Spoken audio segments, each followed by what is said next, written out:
Good morning po, good afternoon, good evening. Welcome sa channel ko po. Ako si Tito Nice Vlogs po. I hope nasa mabuti po kayong kalagayan. Salamat po dun sa mga bagong subscribers ko po. Nagdagdagan ng 15 po pala. Minsan kasi nababawasan din subscribers ewan ko lang.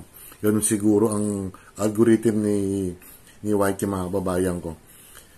Today is, ano ba ngayon? November 3. Aba, ilang araw na lang is, magpapasko na mga kababayan ko. Yung mga nakalipas na taon mga kababayan ko, 2 years ago, ang Pasko masyadong parang sandali ang celebration lang. Pati New Year po, pagpatak ng alas 12, putukan after a third, kunyari 2026 na. Mga 30 minutes, kukunti na lang mga napakaputok. At saka hirap talaga mga babayan, medyo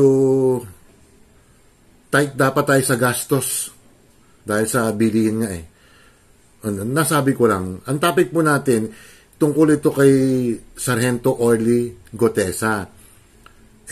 May isang senador na babalik sa Blue Ribbon Committee Chairman, tago natin sa pangalan Ping Lacson, na sa social media pa nagpo-post yung mga, sabagay, opinion niya libre naman siya Pero yung opinion niya mga babayan ko, ang observation na nakaramihan po, pasensya na po, Senator Lacson, taxpayer po kami, yung sweldo namin, sweldo nyo, binabayaran namin. May post po siya sa Instagram niya. Instagram ba to or ano ba to, X ba to, yung dating Twitter. Ang sabi niya mga babayan ko, ang tanong ko lang pala kay Senator Lacson, may pinagtatakpang ka ba? Pinagtatakpan mo ba si Saldico or si Martin Romualdez or ang Pangulo? Kasi kaya ganyan ka, in my own opinion, bagong Pilipinas ka, kaya doon ka nanalo kasi sa ticket ni Marcos. Maybe siguro, tumatanong ka ng utang na loob, ganoon naman din, yung kay Noynoy, tumanaw ka rin ng utang na loob, kahit palpak nga, di ba? That's my opinion, mga babayan ko. Ang sabi ni Senador Lacson, Blue Ribbon Committee, nagbabalik, mga babayan ko. Huwag sana magkalat. Pahig na nga kami, bumalik ka, tapos magkakalat ka rin pala dyan. Parang may tinutuunan ka, talagang gusto mong pigain, gusto mong i-discredit yung isang weakness, mga babayan ko.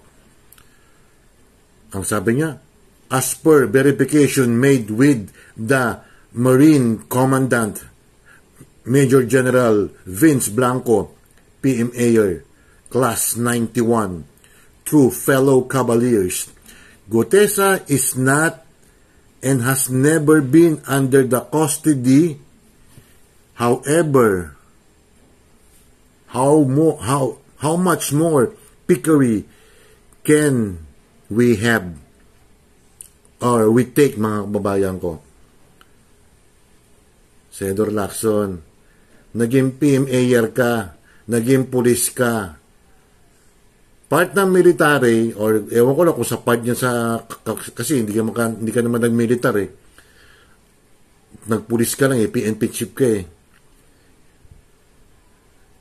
yung yung classified, malay mo nga kung nagsisinungaling yung kausap mo, or hindi naman talaga sa Marines, doon mismo sa base or sa kampo. Baka may mga nagtatago, tinatago si Gutesa ng mga dating Marines po. Ang mga Marines po, may isang salita po yan. Pero mga babayan ko, baka may exception po ito. Kasi, ewan ko lang kung ilang bagay pwedeng offeran si Gutesa ng male-maretang pera. Sasabihin ko na, isang araw, sinabi ko opera lang po siya ng 1 billion just to recant his statement. Pwede siyang magurgur po, pwede siyang takutin na yung pamilya niya idadamay, ganon. Senator Lacson, bakit ganon na lang ang grabe yung pagsisiyasat mo sa isang weakness na katulad ni Gutesa, mga kababayan ko? Nagtatanong lang po kami, Free country to. May pinagtatakpang ka ba?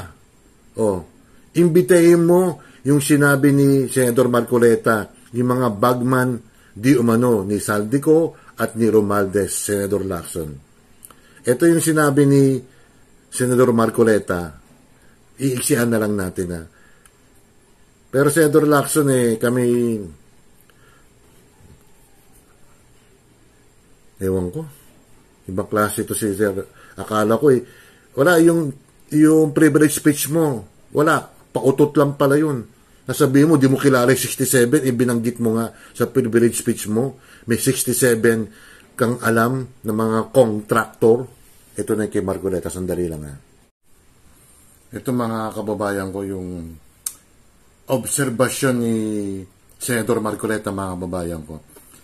Meron po talagang plano, may plan A to C, mga kababayan ko, ang admin na to. Ano na natin, kasi talagang may pinagtatakpan, mga kababayan ko Pero hindi mo na magugoyo kung sino ka mang makapangyarihan ka, napakakapal ang mukha mo. Wala tayong magagawa po kung talagang yung weakness na yun si Sargento Gutesa na offeran. Hirap lang buhay ngayon. Pero kung yung dignidad ang paiiralin, ay talagang credible weakness si Gutesa, mga babayan ko. On the other hand, money. Wag naman sana. Ito yung sinabi ni Senador Marcoleta, mga kababayan ko. Naharap nga tayo sa napakalaging problema ng bansa. Ito, hindi pa nga natin natutukoy kung sino ang malalaking taong nasa likod nitong maanomalyang pagpapaglalatag ng mga flood control projects. Ay sari-sari ng fake news ang naglalabasan. Parang may iba nagsasabi, at ako, para rin sa akin, mga kababayan ko, ay kasama rin sa may kasalanan dyan, yung Pangulo, mga kababayan ko. Pinipirma niya, hindi niya binabasa. Pinipirma niya, hindi niya pinapa-interpret dun sa mga tao niya dyan sa Malacanang.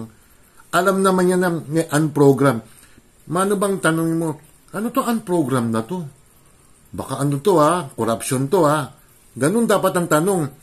Pinabayaan niya po, mga kababayan ko. Kaya nga, susunga-sunga ang leader natin, 80-80 pa. Ang dami mga pinagsasabi pa na out of this world, mga kababayan ko. Napaka-simple protocol lang just to meet yung world leader katulad ng China or the America at iba pa. Anong ginagawa ng Department of Foreign Affairs? Pwede naman silang, basta yung leader natin, yung mga kababayan ko, sorry to say, this is my freedom of speech, is incompetent.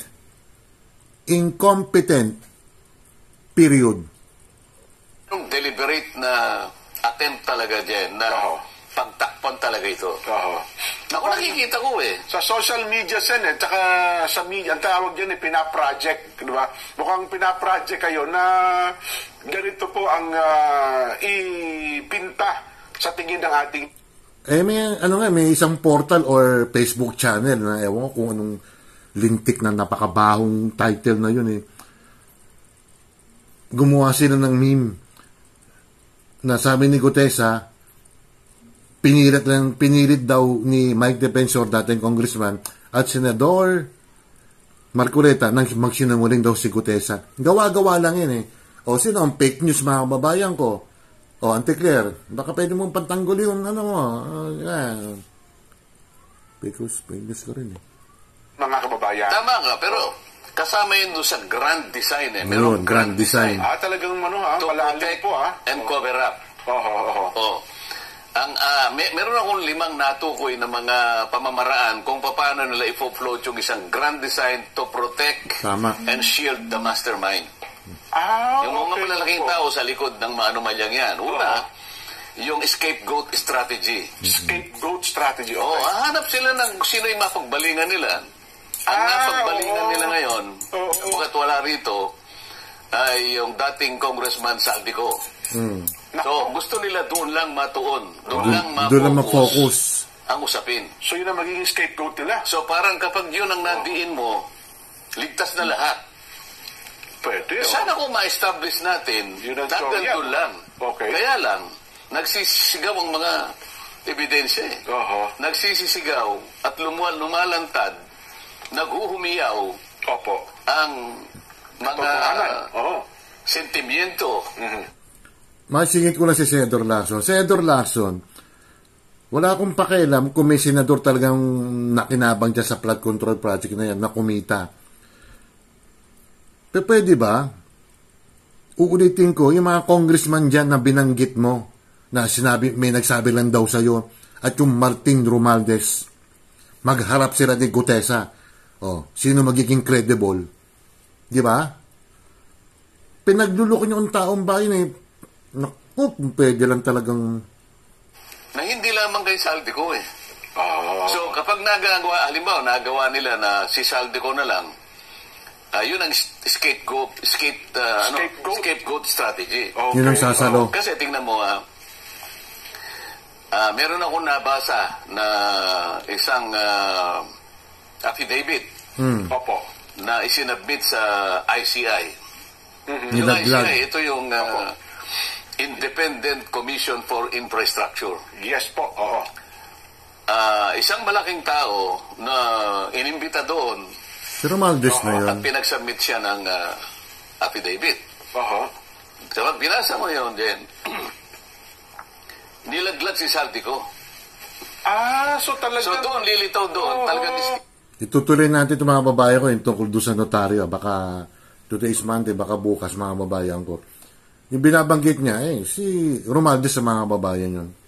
Talagang, ang pinaka-ano dyan, ang baka madiin dyan yung Saldico, yung dating congressman, nag-resign na yung lukulukong yan, ibintian yan eh. Asan yung Saldico? Bakit hindi pa dinidemanda ng gobyerno? Bakit hindi pa kinakancel ang passport? Tama si Senador Marcoleta, grand plan mga babayan ko. Scapegoat, may pinagtatakpan mga babayan ko. Kaya itong pangulo natin to, kunyari ngayong eleksyon, maski ang kandidato yung butiki rito, may butiki kami rito mananalo pa yung butiki sa kanya sa sobrang galit ng taong bayan mga babayan ko yun ang mga babayan ko. Yung unang bahagi nito, yung tungkol doon kay Lacson na nagtatanong lang tayo, may pinatatakpan ka ba, Senador Lacson? Yun. Nagtatanong lang taong bayan. Paki-like, share lang po, paki-subscribe lang po. At maraming salamat po sa patuloy na pagsusuporta ng aking channel, mga babayan ko, Tito Noyce Vlogs. Salamat po at mag-iingat kayo. Bye.